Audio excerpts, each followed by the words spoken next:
Literally sorry literally you know I don't mean to you hurting broken I am sorry sorry. नाही काही problem नाही, काही Sorry, problem नाही. मी lolly मॅडमना विनंती करतो की माझ्या पुस्तकातला एक परिच्छेद वाचून आणि माझ्या पुस्तकाचं प्रकाशन करावं. Madam please. मी हे बुकिंगचं रीडिंग करायचं.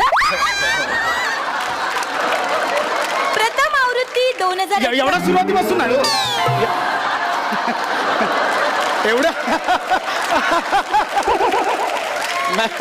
मॅडम एवढ्या सुरुवातीपासून नाही? नाही. माझी पहिली जी लघुकथा आहे ना त्याचा पहिला उतारा वाचा. उतारा यू मीन उतारा ह्याच्यातला उतारा. हा ही माझी ओके ओके ओके या या या सख्यानो मी वाचते मनापासून ऐका. मला